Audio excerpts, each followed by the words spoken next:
Assalamualaikum warahmatullahi wabarakatuh.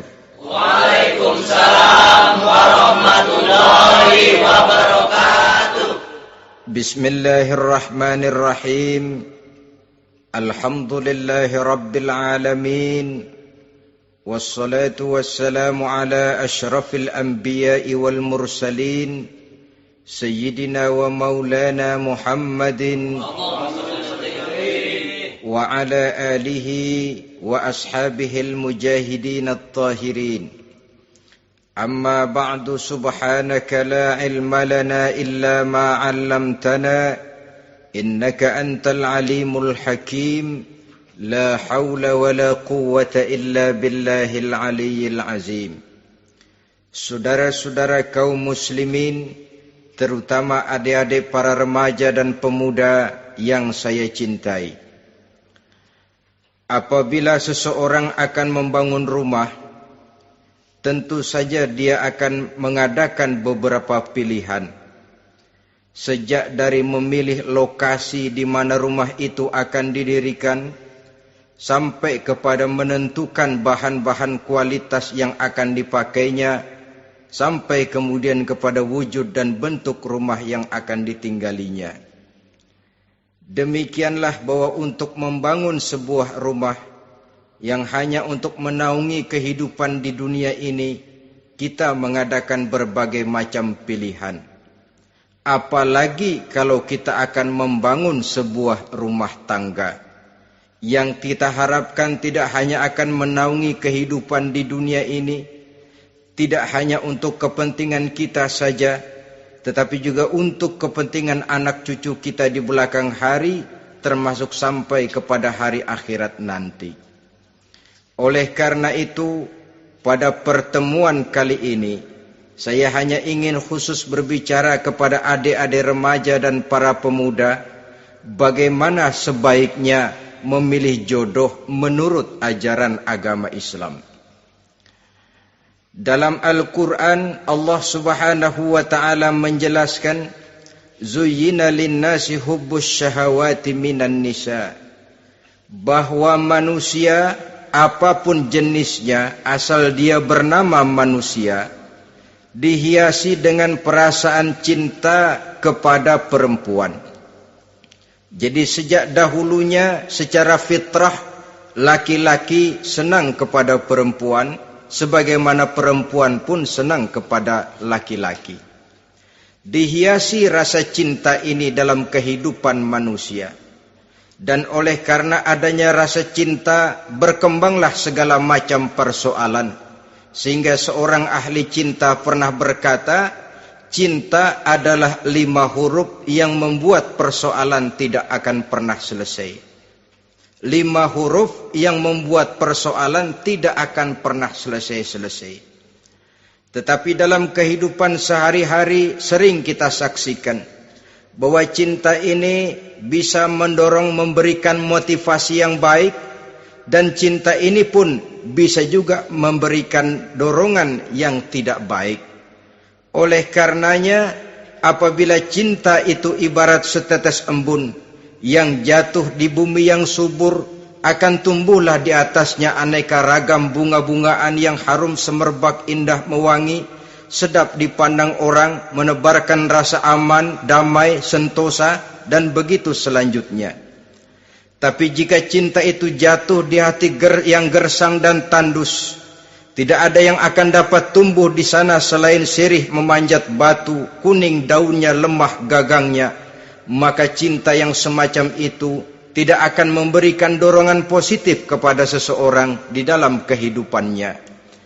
Maka lebih dahulu kita akan membicarakan cinta dalam artian yang positif ini, untuk nanti sampai kepada perempuan yang bagaimana yang harus kita cintai, atau laki-laki yang bagaimana yang harus dicintai oleh seorang perempuan.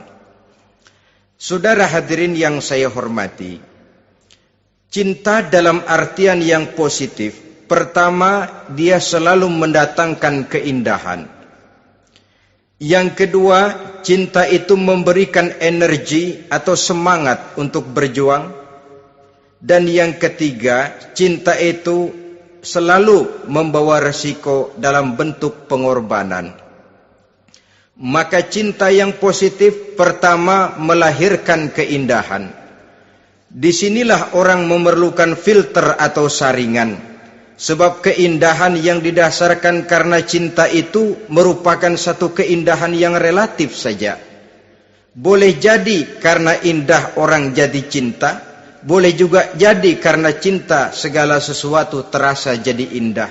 Namun bagaimanapun juga, kalau hati sudah diliputi oleh rasa cinta, segalanya akan terasa menjadi indah. Cinta itu adalah keindahan. Yang kedua, cinta itu energi, melahirkan dorongan dan semangat. Yang lemah bisa menjadi kuat, yang takut bisa menjadi berani, yang jauh jadi terasa dekat. Itu semua karena dorongan cinta. Dan dari energi ini lahirlah yang ketiga, bahwa cinta adalah pengorbanan. Sehingga orang berkata, berani bercinta artinya harus berani berkorban. Takut berkorban, jangan bercinta.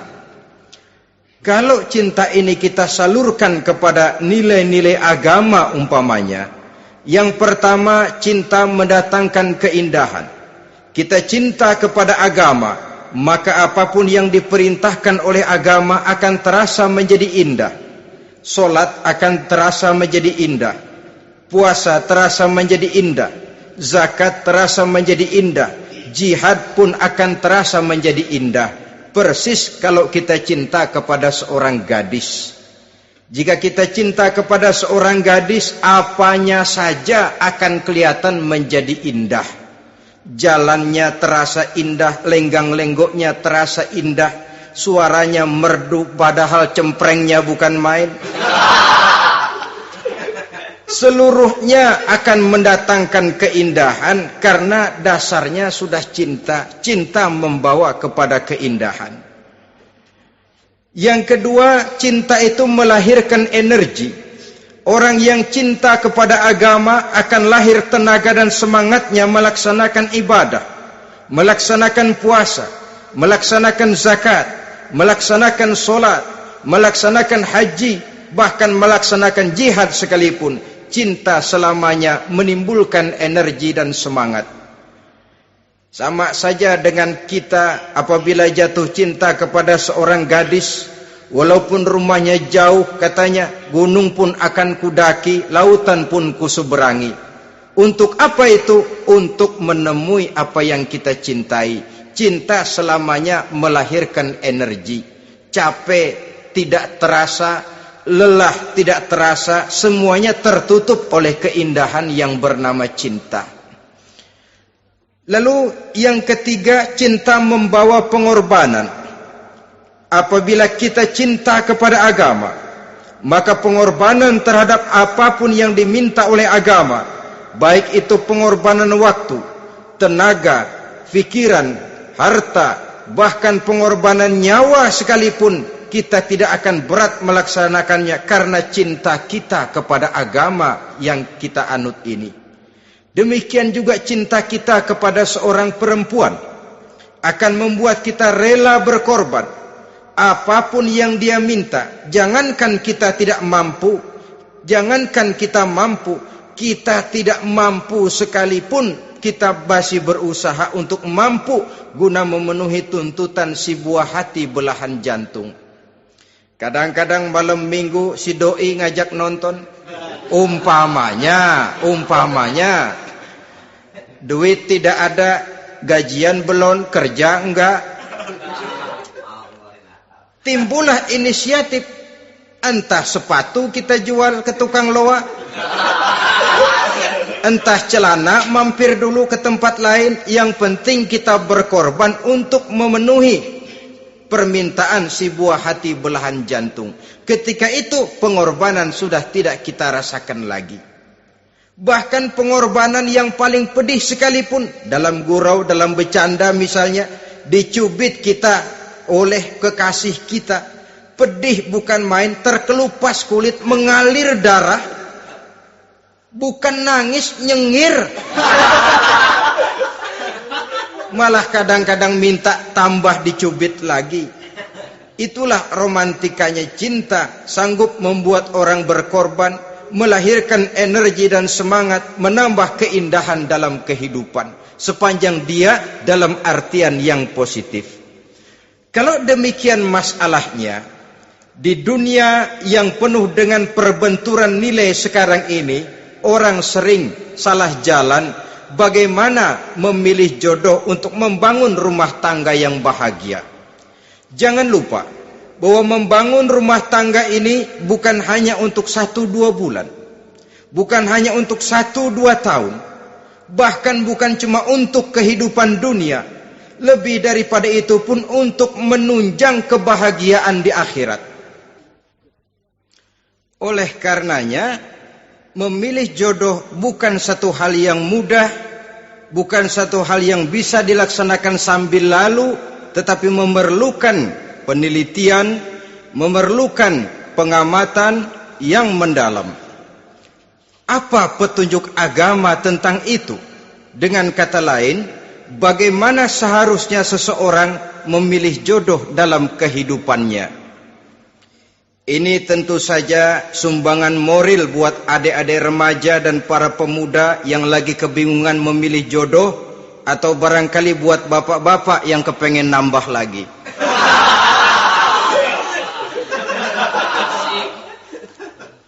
Mohon maaf kepada ibu-ibu, saya tidak menganjurkan, cuma ngajarin. Yang pertama, menurut Nabi, nikahilah perempuan itu karena rupanya, karena hartanya, karena keturunannya, dan karena agamanya. Ada 4 motif utama di sini. Pertama, memilih jodoh, lihatlah rupanya. Lagian siapa yang kepengen dapat jodoh rupanya nggak karu-karuan? Cari rupa yang cantik, indah, dan menawan. Namun jangan lupa, saya katakan di zaman di mana sering terjadi benturan nilai seperti sekarang ini, orang sulit untuk mendapatkan keaslian. Di mana teknologi sudah sedemikian canggih, di mana ilmu kedokteran sudah sedemikian maju, maka berbagai macam rupa bisa dibentuk dengan apa yang dinamakan operasi plastik misalnya. Yang pesek bisa dibikin mancung, kuping yang kelebaran bisa dibikin sedang, pipi yang kembung sebelah bisa dibikin rata, janggut yang tidak menarik bisa dibikin lebah bergantung katanya. Oleh karena itu, kalau pilihan hanya tertuju kepada rupa yang cantik saja semata-mata, kita sudah melakukan satu kesalahan yang sangat besar. Sebab apa? Diperingatkan oleh Nabi melalui hadis Ibnu Majah, Bazar dan Baihaqi dari Ibnu Umar. Janganlah kamu kawini seorang perempuan karena kecantikannya, sebab kecantikan boleh jadi akan mencelakakan. Jangan juga kamu kawini perempuan karena hartanya, sebab kekayaan biasanya akan mendatangkan kesombongan. Tetapi kawinilah karena agama dan akhlaknya, karena itulah yang akan membawa kepada kebahagiaan. Saudara-saudara kaum muslimin, terutama adik-adik remaja dan para pemuda, dikala usia puber, apalagi mata baru terbuka, awal balik namanya, remaja sering kehilangan filter. Pokoknya asal ngelihat rupa yang sudah lemot, denok, geboy, pikiran pun hanyut, malam terkenang, siang terbayang, tidur tak nyenyak, makan tak enak katanya, selalu terbayang wajah si doi. Dikala itu orang kehilangan pertimbangan bahwa rupa yang cantik kadang-kadang sering menipu. Diriwayatkan oleh Imam Ibnu Abbas, satu hari ketika sedang kumpul dengan para sahabat, lewatlah orang dengan potongan potongan orang kaya. Kelihatan kan, orang kaya sama orang miskin jalannya aja lain kan. Jalannya saja, jangan gaya hidupnya, jalannya saja lain. Liwat dia. Rasul bertanya kepada seorang sahabat, menurut pendapatmu bagaimana orang yang lewat itu? Kata sahabat, oh, yang lewat ini ya Rasul, kalau dia meminang perempuan pasti diterima. Kalau dia menolong orang pasti berhasil. Kalau dia ngomong pasti didengerin. Kenapa? Orang kaya. Orang kaya ya Rasul. Kalau dia minang, perempuan mana yang kagak bisa menerima kalau dipinang oleh orang kaya? Biar mukanya udah belipet kayak dompet tanggung bulan. Kalau memang duitnya banyak, nggak kelihatan tuh muka yang belipet. Yang kelihatan duit. Kalau dia nolong orang, pasti berhasil apa yang dia tolong itu. Kalau dia ngomong, pasti didengerin orang. Walaupun omongannya biasa-biasa saja. Kenapa? Orang lihat penampilannya. Sudah, ketika orang itu lewat, beberapa lama kemudian lewat lagi seseorang yang kelihatannya miskin. Rasul tanya lagi, kalau orang ini, bagaimana pendapat kamu? Wah, potongan begini sih Rasul. Kalau dia minang, orang tolak. Siapa yang mau kawin sama kere begini? Kalau dia nolong orang, pasti nggak berhasil. Kalau dia ngomong, kagak bakalan ada yang mau dengerin. Siapa yang mau dengerin orang susah ngomong? Setelah orang itu lewat, apa kata Rasul? Orang yang terakhir, yang lewat ini, yang barusan lewat, jauh lebih baik dari yang pertama yang lewat tadi. Jauh lebih baik. Maksud dari ucapan ini, Rasul sebenarnya mendidik para sahabat jangan tertipu oleh penampilan. Sebab penampilan tidak selamanya mencerminkan keaslian. Apalagi di zaman sekarang, salon di mana-mana bejibun. Alis mata bisa dibikin, pipi bisa dicat. Yang pinggir kuning, yang tengah merah, di sebelah merah ada yang kehitam-hitaman, persis orang kepentok tiang listrik.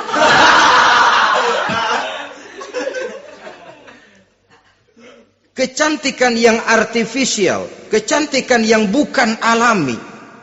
Karena itu silakan saja cari yang cantik, tapi jangan terpaku sampai di situ. Sebab kecantikan di samping dia mudah berubah oleh pergeseran masa dan pertukaran waktu, ternyata penampilan tidak selamanya mencerminkan keaslian.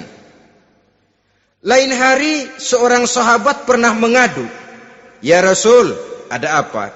Inna imraati la turaddu yadul lamis."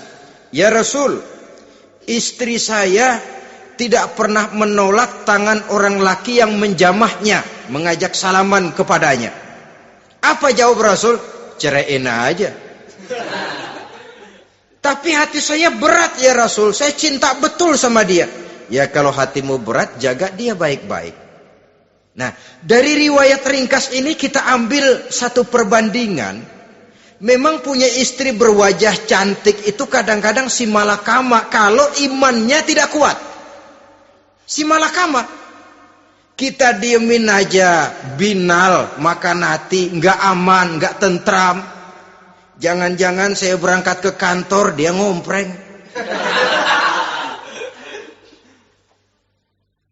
Buah si malakama, seperti orang tadi, ya Rasul. Istri saya kelihatannya, sebenarnya nggak negatif maksudnya ini, cuma bersalaman, tapi terlalu ngobrol. La turaddu yadul lamis, tidak pernah menolak orang yang ngajak salaman. Ya sekedar salaman. Tapi kan awalnya dari salaman. Kalau sudah salaman kan strum bisa ngederdet dari tangan situ. Kata Rasul sederhana saja. Ya kalau memang begitu ceraiin. Saya nggak kuat Rasul. Saya cinta betul sama dia. Kalau kau tak kuat berpisah dengan dia, jagalah dia baik-baik. Ajar, didik, tanamkan rasa keagamaan di dalam hatinya. Saudara-saudara kaum muslimin, jadi rupa yang cantik tanpa didasari oleh nilai-nilai agama akan membuat seorang suami di rumah tangganya seperti si malakama. Seperti berhadapan dengan buah si malakama kalau tidak diiringi dengan nilai-nilai moral yang luhur dan bekal agama yang tangguh. akan pergi jauh dari rumah rasanya tidak aman. Sedangkan di rumah saja siapa yang akan mencari nafkah? Dan begitu selanjutnya. Orang tadi jelas berhadapan dengan buah si malakama. Didiamkan, makan hati. Sebab, maaf, kalau seorang suami sudah tidak punya rasa cemburu terhadap istrinya, itu kan yang disebut dayus. Dan dayus itu, jangankan masuk surga, bau surga saja dia tidak dapat. Tapi cemburu dalam artian bukan cemburu buta, cemburu dalam artian yang wajar. Dia cemburu, akan dikerasi takut kalau istrinya minta cerai, sedangkan dia cintanya sudah kadung medok bener. Si malakama jadinya. Nah, ini juga satu riwayat yang memberikan gambaran kepada kita. Pilihan, silakan cari rupa yang cantik saja. Cari yang cantik. Tapi kalau itu dijadikan motif utama tanpa dasar-dasar agama, saya khawatir nanti rumah tangga kita akan berhadapan dengan buah si malakama. Jadi adik-adik remaja, usaha, ikhtiar, cari yang cantik, yang kira-kira nggak membosenin, supaya kita betah tinggal di rumah, supaya kita merasa ada tempat berbagi rasa, ada tempat kita bernaung. Sebab kalau nyari bini sebini-bininya mah, ya jodoh di tangan Tuhan, kagak usah nyari juga ntar datang diri umpamanya. Iya, kalau yang datang peot. Orang harus berusaha walaupun pada akhirnya jodoh toh memang ditentukan Allah. Kan 3 hal yang kita tidak bisa menentukan itu katanya. Maut, rezeki, jodoh. Itu yang masuk mysterious problem. Problem yang misterius. Maut, misterius. Kapan kita mati, kita sendiri tidak tahu. Tahun depan, 50 tahun lagi, 100 tahun lagi, tidak pernah seorang pun diberitahu. Tapi yang pasti dia bakal datang. Kapan dan di mananya, kita tidak tahu. Bisa di rumah, bisa di masjid, ya alhamdulillah. Bisa di majelis taklim, syukur. Bisa di medan perang membela agama, bagus. Pasti dia akan datang. Maut, mysterious problem. Sesuatu yang kita tidak tahu kapan datangnya. Rezeki, gitu juga. Sehingga orang sering bilang, rezeki katanya kayak bayangan. Kita ubur-ubur, dia lari. Kita diam, dia mah diam. Setengah mati kita ubur-ubur. Emang ukuran segitu, segitu aja. Begitu kita nggak ngapa-ngapain, datang yang bawain rezeki. Namanya rezeki itu mysterious problem. Kadang-kadang ngobek, sungsang, sumbul, udah segala tanah orang kita ukur-ukurin. Udah segala ngomong sudah nggak ada yang loh, tuh sudah buta. Tapi memang bayangan, kalau belum rezeki ya belum. Kadang-kadang nyari kode sampai tidur di kuburan. Belepotan tanah kuburan loh. Yang aneh lagi kadang-kadang orang gila ditanyain. Allahu Akbar, ini kode-kode zaman sekarang ini. Sampai orang waras nanyain orang gila itu gimana itu. Ini sudah efek yang betul-betul negatif. Sudah jelas orang gila kok ditanya. Apa kira-kira yang nanya nggak lebih gila dari yang gila itu?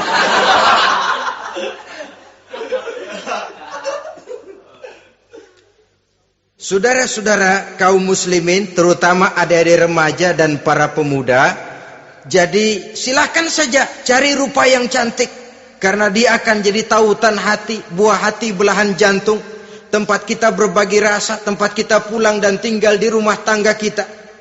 Tapi hendaknya kecantikan rupa itu diiringi juga dengan kecantikan budi. Karena itu cari rupa yang cantik. Ini pilihan utama. Yang kedua, kata Nabi, harta, cari yang kaya. Tetapi jangan lupa, jangan dijadikan pilihan utama. Karena kekayaan sering mendatangkan kesombongan. Apalagi kalau seorang pemuda mendapat istri orang kaya. hidupnya dimodali oleh istrinya, maka biasanya wibawanya sebagai seorang suami akan hilang. Akhirnya komando di tangan istri. Dikala itulah suami tidak lebih daripada prajurit yang taat kepada komando istrinya. Padahal menurut konsep Quran, ar-rijalu qawwamuna 'alan nisa, laki-laki diciptakan sebagai pembimbing bagi perempuan. Kalau nanti suatu saat terjadi benturan, sedangkan modal diberikan oleh istri, terjadilah pengungkitan. Kata istrinya apa? Lu jangan bertingkah, lu kan kawin sama gue modal lu kolor doang.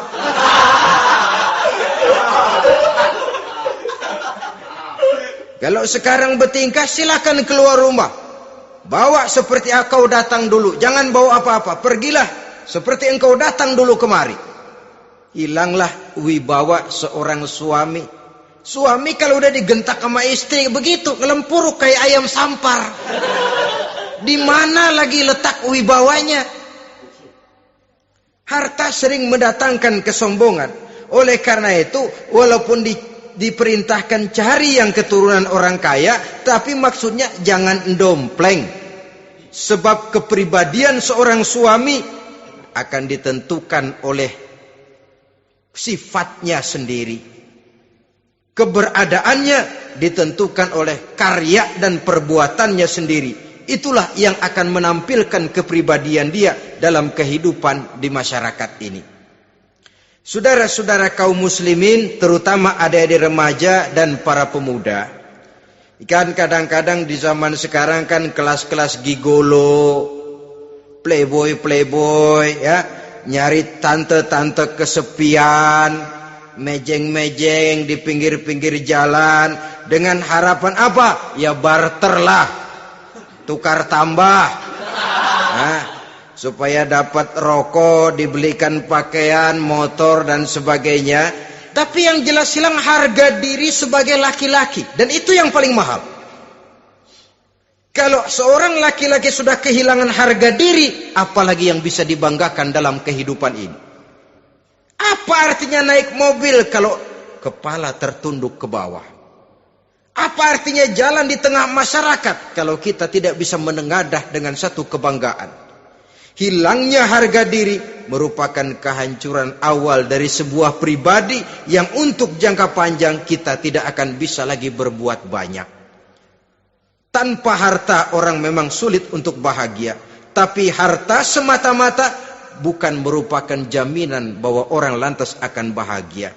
Saya barangkali harus berkata, banyak orang miskin yang kaya.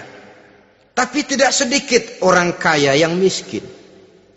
Saya ulangi ini. Banyak orang miskin yang kaya. Tetapi tidak sedikit orang kaya yang miskin. Nah, bagaimana pengertiannya?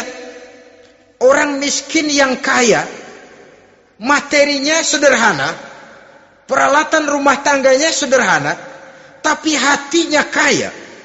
Oleh karena hatinya kaya, jiwanya lapang. Sebaliknya, orang kaya yang miskin, di tengah kelimpahan materi yang berlimpah, segalanya serba ada, hatinya yang miskin. Kelimpahan materi tidak akan sanggup mengobati kemiskinan hatinya. Sehingga di tengah kehidupan yang serba ada, dia masih merasa kurang, maka dia tidak pernah cukup. Di tengah kemilauan dan gemerlapan serta glamornya rumah mewah, dia merasa hidup di tengah gurun pasir yang gersang dan tandus. Karena itu, biarlah miskin harta tapi kaya budi, daripada kaya harta tapi miskin budi. Lebih utama lagi kaya harta, kaya budi. Itu idealnya. Dasar pilihan ketiga sesudah rupa dan harta menurut Nabi, keluarga. Faktor keturunan sangat menentukan. Pepatah mengatakan, buah apel akan jatuh tidak terlalu jauh dari pohonnya. Biasanya kalau bapak kalong, anak kampret. Bapak nyolong, anak nyopet. Itu fotokopi. Saudara-saudara, sungguh pun demikian, faktor keluarga bukan merupakan yang paling dominan. Karena segalanya memang bergantung kepada hidayah dari Allah Subhanahu wa ta'ala. Kalau hidayah datang, bisa saja anak maling bisa jadi kiai. Kalau hidayah datang, bisa saja anak nabi malah ikut bersama orang-orang kafir. Pada akhirnya orang mau besar atau tidak, bukan dengan jalan menyempeng kepada keturunan orang lain, tapi ditentukan oleh kepribadian dirinya sendiri. Tidak bisa kita menjadi besar dengan menyebut kebesaran orang lain. Itu sebabnya dicontohkan oleh Imam Ali pada saat beliau berkata, "Laisal fata may yaqulu kana abi, walakinnal fata may yaquluha anadha." Anak muda yang gentleman adalah anak muda yang berani berkata, "Inilah saya." Bukan anak muda yang membanggakan leluhurnya. Ini kan zaman sekarang ini lagi ngetop-ngetopnya lagu-lagu cengeng katanya dah. Sebenarnya menurut saya bukan cuma lagu cengeng yang jadi masalah. Lagu cengeng cuma satu efek dari sikap yang lebih utama dari itu, yaitu mental cengeng. Kalau mental sudah cengeng, apapun yang kita lakukan akan jadi cengeng. Tidak cuma lagu, kebudayaan yang lahir akan kebudayaan cengeng. Jadi pengusaha cengeng. Jadi pejabat cengeng. Jadi kiai cengeng. Kenapa? Mental cengeng. Di antara mental cengeng itu apa? Mengandalkan fasilitas atasan.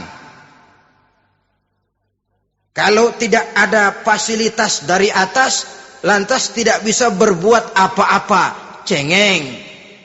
Menjadi besar bukan karena karier pribadi, tapi karena nasib katrolan. Itu pun termasuk mental cengeng. Sedikit gagal, bagaimana sedikit jalan buntu, sedikit deadlock, lu ngapain lu melulu? Saudara hadirin yang saya hormati, jadi lebih penting dari sekedar lagu-lagu cengeng, saya malah lebih suka bicara mental cengeng ini. Mental yang cepat putus asa. Mental yang tidak mau mengeluarkan usaha maksimal. Mental yang hanya mengandalkan fasilitas. Sedangkan pribadinya tidak lebih daripada pribadi sumuhun dawuh, pribadi kulon nuwun, pribadi kumaha juragan wae, pribadi oke bos, pribadi asal bapak senang. Bukankah itu semua merupakan cermin dari mental-mental yang cengeng, yang untuk jangka panjang tidak akan pernah menguntungkan daripada pembangunan bangsa dan negara yang kita cintai ini. Seseorang mau besar atau tidak, bukan dengan jalan menyempeng kepada kebesaran orang lain. Bahkan Syauqi dalam sebait syairnya yang lebih tegas mengatakan, "Wa syarrun nasi zu khumulin, iza fakhartahum zakarul jaduda. Wa syarrun nasi wa khairun nasi zu syarafin qadimin, aqama li nafsihi syarafan jadida." Generasi yang paling jelek adalah generasi pemalas. Kalau kelihatan orang lain lebih hebat dari dia, disebut-sebutnya kebesaran nenek moyangnya. Dia sendiri nggak punya prestasi apa-apa. Kerjanya cuma ngandeli kerjanya cuma menggelayuti fasilitas orang tuanya. Tanpa itu dia tidak akan punya nilai dan harga sama sekali. Ini generasi paling jelek. Kalau orang lain kelihatan lebih hebat, dia sebut nenek moyangnya. Lo sih belum apa-apa lo, baru kopral lo. Engkong gua no, komandan Hansip. Engkongnya yang disebutin. Dia sendiri tidak punya prestasi apa-apa. Jadi silahkan saja cari gadis dari keturunan keluarga yang baik-baik.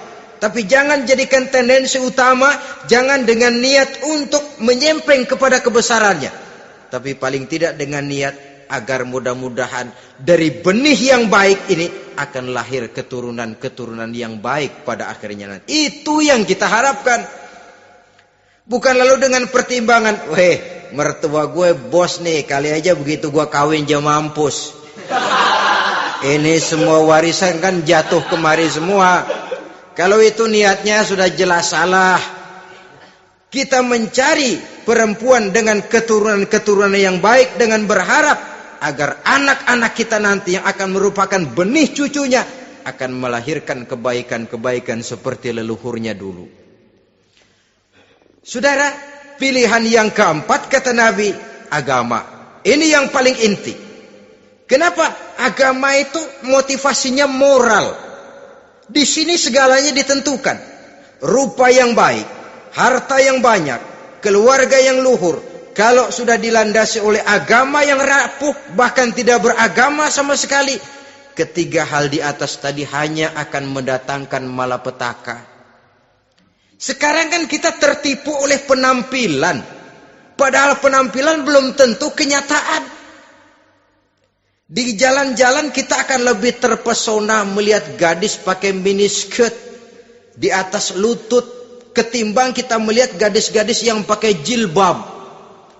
Kalau sudah pakai jilbab keliwat, yang usil banyak banget, bau sorga nih. Bau sorga katanya. Tapi kalau sudah yang pakai miniskirt itu yang lewat, itu dari ujung ke ujung mata kagak mau kedip. Laler nemplok di mata kagak dirasain. Kita terpesona oleh penampilan zahir, padahal penampilan belum tentu memantulkan hal yang sebenarnya. Tapi memang itulah watak manusia. Watak manusia, saya katakan manusia tanpa kecuali.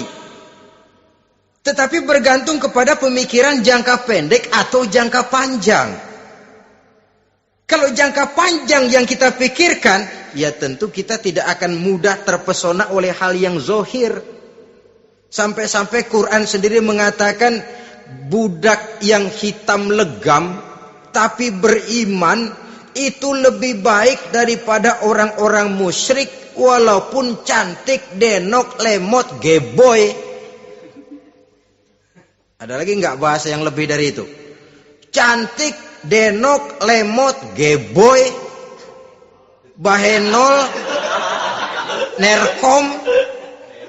Tapi kafir masih lebih baik budak yang hitam legam sekalipun. Kalau dia beriman.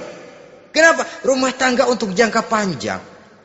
So itu Islam tidak membolehkan kawin campuran dengan lain agama. Walaupun ada ayat yang mengatakan boleh kawin dengan ahlul kitab. Tapi sebagian mufassir menjelaskan bolehnya kawin dengan ahlul kitab itu dalam kondisi darurat. Dalam kondisi normal tidak bisa. Kenapa? Kalau sudah berlainan agama, akan terjadi kerancuan rumah tangga untuk jangka panjang. Bagaimana membina dalam keharmonisan di rumah tangga? Bagaimana nasib anak-anak nanti? Kadang-kadang ada keluarga, kami sih keluarga modern. Anak-anak kami berikan kebebasan untuk milih agama apa saja. Bapaknya Islam, istrinya Kristen, anaknya ada yang Hindu, Buddha. Bagus nih, keluarga pecel namanya. Bagaimana keluarga modern bisa seperti itu? Padahal seorang suami bertanggung jawab di hadapan Allah. Dia akan ditanya tentang istrinya. Dia akan dimintakan pertanggungan jawab tentang anak-anaknya. Kalau istri kita berlainan agama, mungkin terjadi pengkaplingan. Pokoknya kalau anak perempuan ikut ibu, anak laki ikut bapak. Administrasi dunia bisa begitu, tapi akhirat pertanggungan jawab di hadapan Allah. Bisakah kita? Sorry aja Tuhan emang janjinya begini. Saudara hadirin yang saya hormati, oleh karena itu budak legam hitam kalau beriman masih lebih baik daripada orang-orang yang tidak beriman walaupun cantik dan mempesona. Kenapa? Ini faktor agama. Ya buat 1-2 bulan bisa terwujud rumah tangga yang tentram. 2-3 tahun mungkin masih bisa bertahan. Tapi sampai kapan? Sampai kapan itu akan terwujud? Pada akhirnya akan muncullah dilema yang akan sulit buat diatasi. Oleh karenanya motif Agama dijadikan stres oleh Nabi. Fasfar bizatiddin taribat yadak. Pilih agama sebagai titik sentral, sebagai pilihan utama. Kalau agamanya kuat, walaupun rupanya sederhana, tapi karena nilai agamanya kuat, dia bisa menyenangkan hati suaminya. Dia bersolek untuk kepentingan suaminya. Dia taat kepada suaminya. Harta, dia anak orang kaya untuk membantu perjuangan suaminya. Tapi kalau tidak ada modal agama, rupa yang cantik bisa menyengsarakan suami. Apalagi kalau suami kere. Istrinya sudah cantik, kaya ataupun tidak kaya kadang-kadang. Udah, suaminya suruh ngempu di rumah, bininya yang kerja. Ya kalau kerja mendingan kalau dikerjain itu.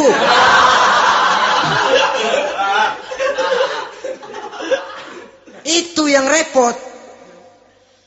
Saudara hadirin yang saya hormati, dan ini bukan satu dua kasus. Alangkah malangnya kalau sudah terkena hal seperti itu. Akhirnya seperti pengaduan sahabat kepada Rasul tadi. Mau diceraiin, cinta saya udah medok bener Rasul. Enggak diceraiin, hati saya ngebet, pegel. Si malakama akhirnya. Jadi oleh karenanya agama. Kalau dia cantik, walaupun miskin, agamanya kuat, dia bisa memelihara kehormatan diri. Dia kaya, agamanya kuat, hartanya disalurkan di jalan Allah. Karena itu, agama jadikan pilihan utama. Dan ukuran agama itu bukan cuma jilbab loh. Ya kadang-kadang ada juga yang jilbabnya nggak pernah lepas, tapi kadang-kadang akhlaknya lebih binal dari yang kribo. Ada cuma sekedar kamuflase saja, itu pun penampilan, sekedar penampilan saja. Cuma dari segi aurat ya memang lebih baik dan lebih utama, dan saya kira lebih mengundang penasaran toh. Duren kalau udah dibuka kan kelihatan isinya. Emang udah begitu. Udah. Tapi kalau masih rapat, itu yang rasanya kita pengen buka. Timbul tantangan. Gue pengen tahu isinya. Rasanya juga begitu. Sama saja dengan baju. Kalau dibungkus rapat di plastik, ditaruh di etalase, adanya di toko mau serba ada. Tahu kita barang mahal nih. Biar punya duit, kita mau nawar ragu-ragu, takut nggak cukup. Tapi kalau barang sudah dibuka di jalanan, diobral di pinggir jalan, murahan, 1.003 masih dicampur odol. Yang begitu sih biar nggak punya duit, kita berani banget tanya, nawar, megang lagi nyemek. Berat duit nih bang. Kenapa? Barang sudah terbuka. Jadi saudara-saudara, syukur kalau keempat-empatnya ini jodoh terkumpul dalam jodoh yang saudara cari. Sudah rupanya cantik, kaya, keturunan orang baik-baik, agamanya kuat. Nah, surga dunia tuh. Yang begitu cari. Kalau ada yang begitu, saya juga mau nambahin satu lagi.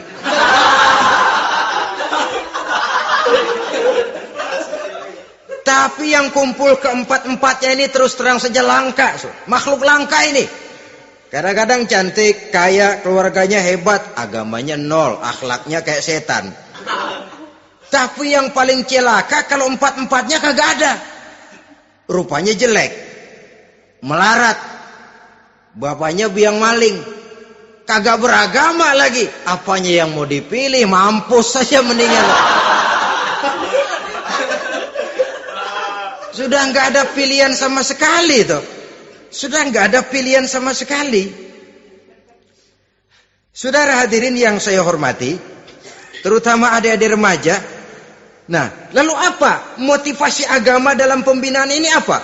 Agama ini kan memberikan contoh bahwa perempuan yang baik itu, yang kita ingin jadikan dia sebagai ideal dalam pencarian jodoh, tandanya 3. Iza ra'aitaha saratka, kata Nabi.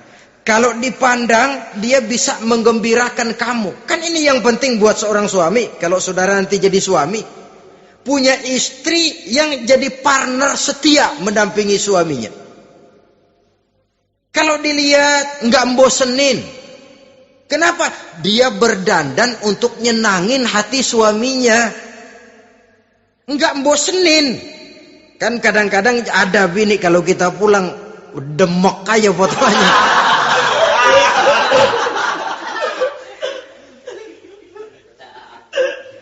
Ini yang bikin suami nggak betah di rumah ini kan yang begini. Adapun perempuan yang beragama, apabila dipandang oleh suaminya, dia pandai menyenangkan hati suaminya. Andai kata suaminya dalam kesulitan, dia tidak menambah beban kesulitan. Paling tidak dia bisa memberikan satu bantuan moral. Bantuan moral untuk mengurangi beban kesulitan daripada suaminya. Suami pulang dagang rugi, kata istrinya, romantika bang. Sekali-sekali lah, masa selamanya dagang mau untung. Besok siapa tahu untung lebih besar.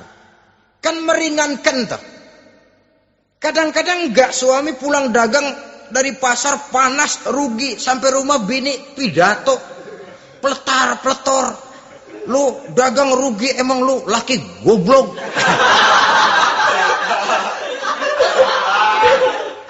Sudahlah di pasar rugi, di rumah digoblok-goblokin. Ini nanti kena penyakit broken home yang begini ini. Padahal kesuksesan di kantor, kesuksesan di pasar, kesuksesan di medan tugas selalu dimulai dari kesuksesan dan ketenangan dari rumah tangga. Dia berhias untuk kepentingan suaminya, tidak terlalu berlebihan.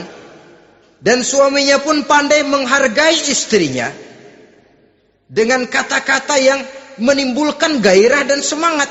Melihat istrinya bersorak, kamu makin cantik saja. Jangan juga kadang-kadang suami ketus. Ngelihat pulang kantor, lihat suaminya, istrinya dandan rapi. Tumben lu mau bekasin apa? Mau bekasin katanya.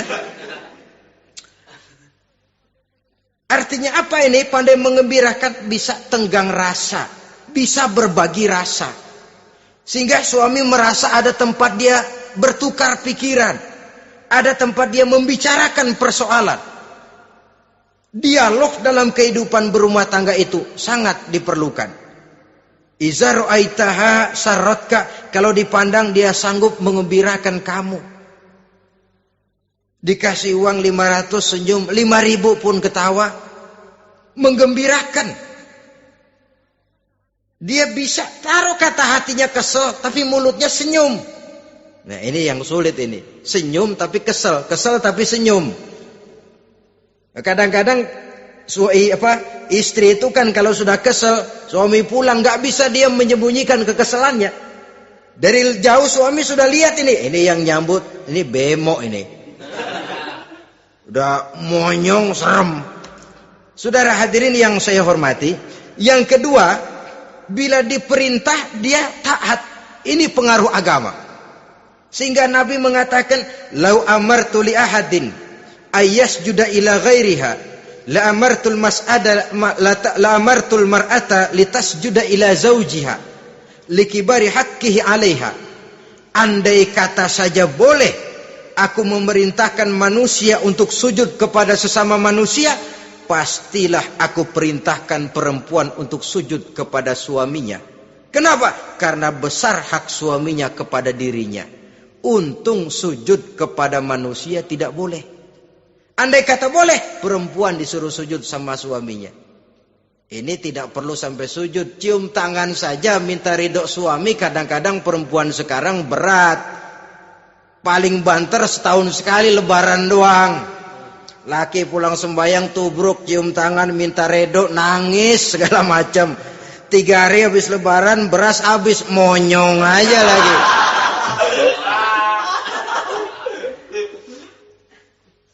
Saudara hadirin yang saya hormati,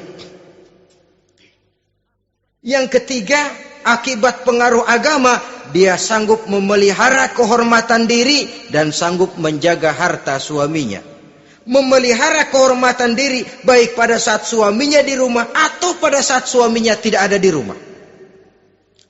Satu riwayat, seorang sahabat akan pergi perang jihad di fi sabilillah. Ketika mau berangkat dia bilang kepada istrinya, "Saya mau berangkat perang. Kalau saya belum pulang kamu jangan keluar rumah. Baik bang, pergi istrinya, pergi suaminya jihad. 1 minggu, 2 minggu berlalu, belum juga pulang.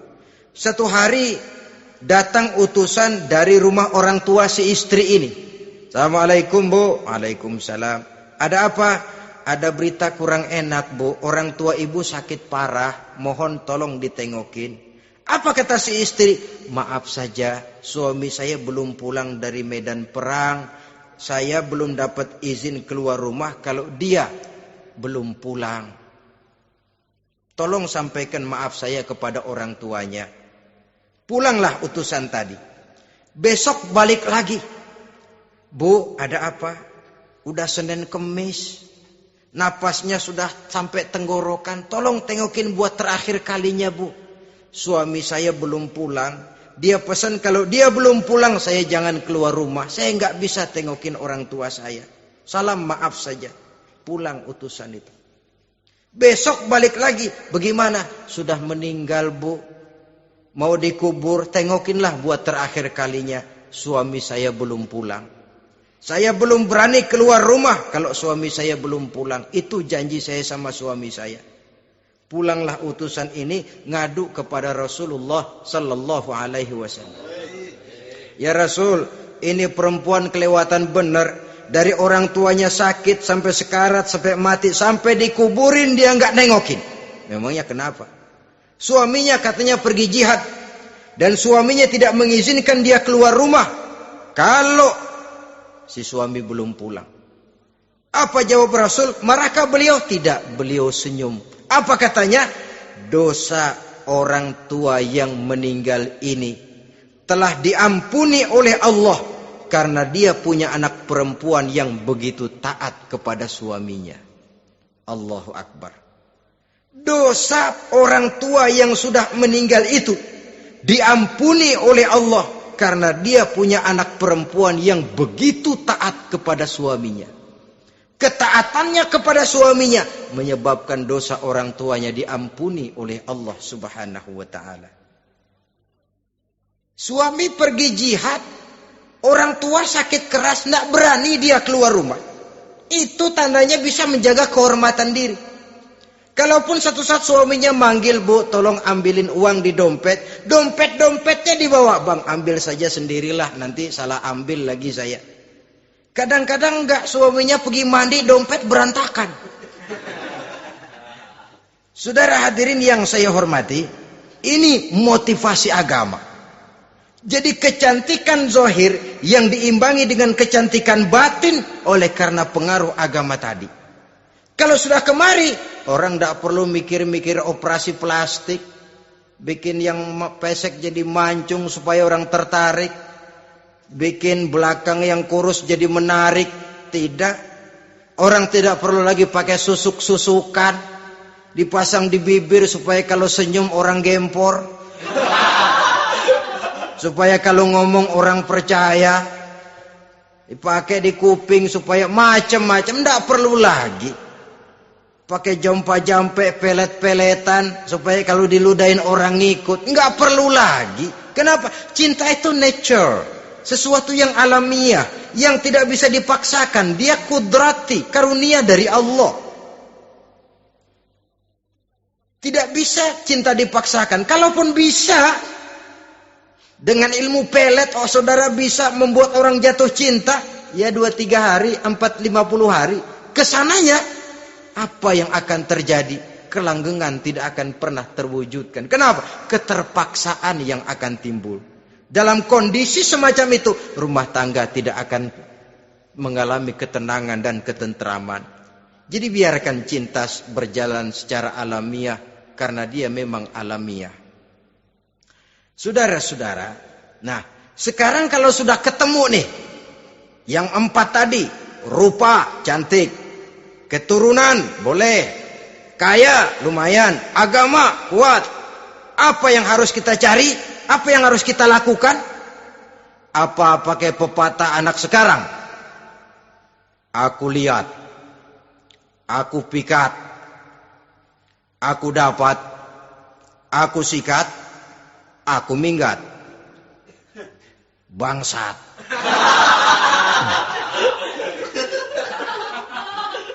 Itu kan ada moto cinta kilat begitu tuh. Cinta kilat katanya.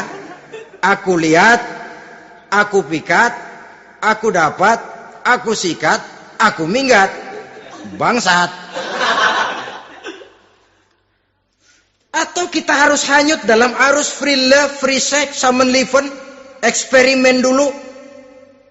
Tidak. Islam mengajurkan kalau memang seret, ini rasanya ini nih, mantap gue nih. Apa yang diajarkan oleh Islam selanjutnya? Meminang, saudara-saudara. Meminang adalah langkah awal untuk mengikat tali pernikahan. Diizinkan meminang, dan di dalam meminang pun diizinkan untuk melihat. Cuma kalau boleh, ya syaratnya itu waktu melihat itu jangan sampai ketahuan si perempuan yang akan kita pinang itu. Untuk apa kita meminang? Pertama untuk yakin bahwa perempuan yang kita inginkan ini sudah kumpul syaratnya itu, tidak ada cacatnya. Yang kedua, untuk memperkuat tekad hidup berumah tangga, diperlukan meminang. Adapun adat itu berbeda. Tapi bahwa konsep meminang itu dalam Islam ada, itu jelas.